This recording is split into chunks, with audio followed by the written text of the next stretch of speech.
Human, are you all right? You haven't said a single word for the entire flight, and you seem to be on the verge of crying. Honestly, I hoped you could hold yourself together better than this.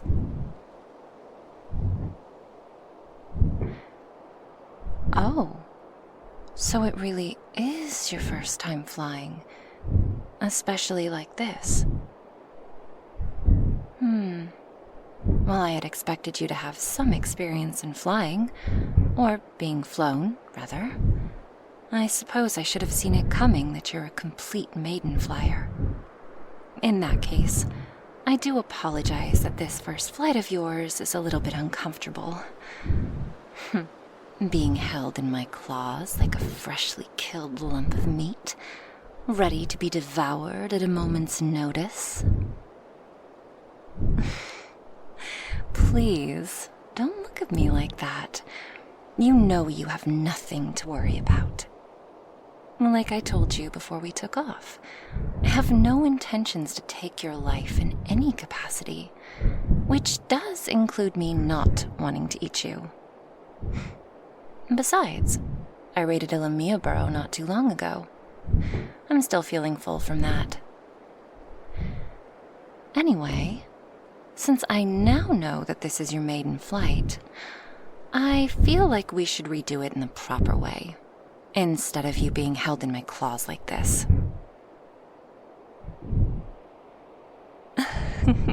Well, yeah, of course you'll be flying with me more often. I've been told it's a rather bonding experience, soaring through the skies with one another. Like I said, though, we'd be redoing it in the proper manner, which means you'd be seated either on my back or neck, and in between the spikes there, with enough to hold on to. Whatever you find most comfortable. In fact, that's what I'd originally planned for our current flight. But with those damned humans ruining our little moment of introduction, I didn't have much choice but to quickly grab you and take off. Huh? What's wrong? Stop squirming. Oh, God, sorry. I did not mean to squeeze you like that. By the gods, I am so sorry. Are you all right? Nothing broken? All joints still joined? That's... Yeah, I'm glad. It's good to hear. My mistake. I just... tend to get very frustrated when talking about humans ruining my plans, especially those from your village.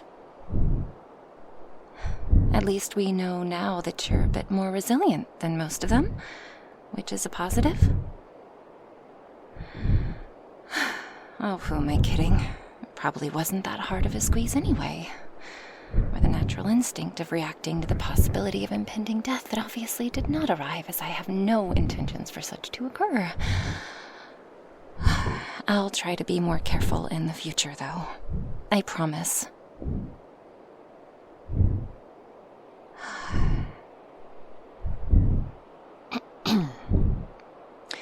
Regardless of that, we're almost home. Can you see that slight gap in between the mountains? With the flat area? That's where we'll be landing. With the soon-to-be our lair just around the corner. Now I only hope that I can still land with my claws full and not accidentally drop you. I'm kidding. I'm kidding! Oh, human. I've successfully landed with much more fragile and delicate cargo in all 4 of my claws. So once more, you have nothing to worry about. Why again with a shocked expression, though? Don't you trust me to take care of your health and safety? Why not? Look, I know that a lot of things happened at once, but it wasn't that much. Listen, it was only a week of your village behaving like absolute morons.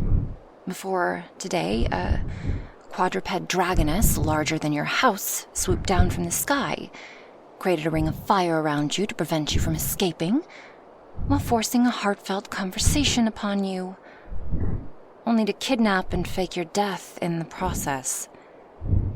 Then, during the flight towards her lair, you almost get squished in her claws while you're one fall away from death, and she talks about trusting her without being given any reason to. Honestly, I can see where you're coming from. And I'll admit that the current circumstances aren't exactly ideal when it comes to creating trust in me. Well, if that's the case, it seems like I have something to work towards in the long run. I am sure we'll be able to make it work, though. One way or another. Now hold on tight for real. I'll be going in for the landing. You can close your eyes if you find it to be too scary, unless you've been doing that for the entire flight already. Here we go.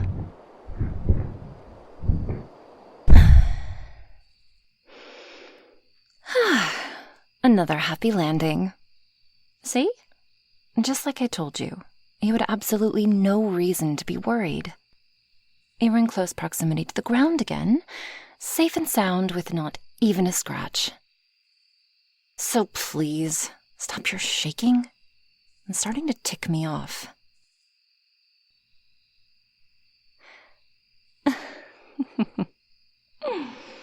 Oh, it's not that I'm actually annoyed by it, but your shaking is mimicking that of live prey within my claws, ready to be slaughtered and eaten. I might have jested with it during the flight, but just because I'm a very civilized dragoness doesn't mean I have forgotten where I came from. I am still very much a predator deep down, and you humans aren't as apex as you think you are. So stop it. Thank you. Now, given the fact that it is getting rather late and I really want our introduction to be done before moonrise, I'll keep you in my claws until we're inside. I would put you on my back, but I can tell your body is starting to reach its fainting stage, and given I am uncertain if I could catch you before you hit the ground, staying within my claws it is. Now please hold on to them. Walking whilst holding you up like this might get a bit bumpy.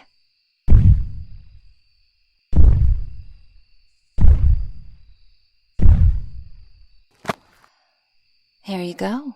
Free at last. Careful not to trip when taking your first steps again.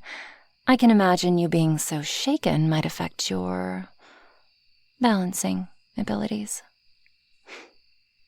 Then again, given you managed to crawl your way back home with 2 gravely wounded legs, I suppose not being able to use them for the duration of a single flight shouldn't really affect your balance. The fact that you are on the verge of fainting due to shock might be an issue, though. Of course I'm not going to let that go. It's quite the achievement to live through such a traumatic event, especially with how you managed to heal back up. I've known plenty of your strongest hunters who would cry and whine like a little hatchling at the slightest setback. Really, it's just pathetic. Regardless, welcome to my lair. Or, well, it's now our lair and your new home. Given that you pretty much belong to me now, I'm assuming that won't be much of an issue to you. Not like you have a choice. Huh? Oh, nothing important. What would be of importance, however, is the introduction I keep mumbling about. Like I am sure I have mentioned before, my original plan was for me to introduce myself to you after my partial confession. hear you accept my proposal to mateship, then have you hop onto my back and fly off into the literal sunset, only to welcome you to our new home, where we curl up together in my nest and have a lovely night of sleep.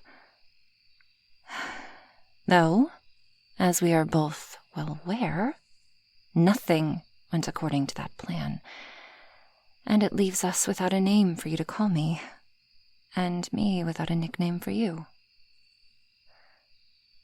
Yes, a new nickname for you. You see, well, this is slightly embarrassing for me to admit. I actually cannot pronounce your name. In fact, I can't pronounce the names of any of you humans. It's the same if you tried to pronounce the name of my little brother, for example, which is...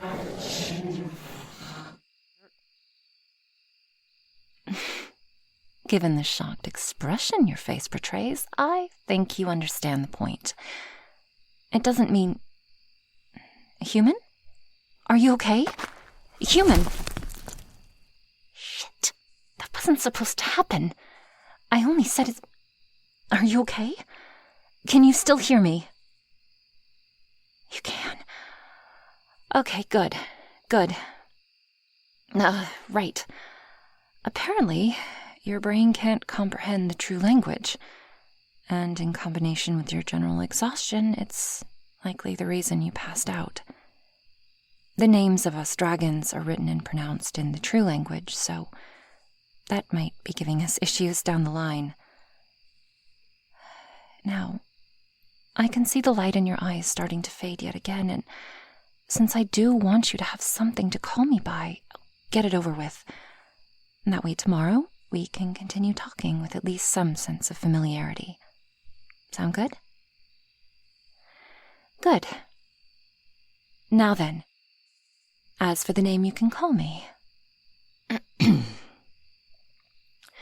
Heed and listen, mortal, for I am Witcher, Dragoness of the Mountains, Extension of the Gods.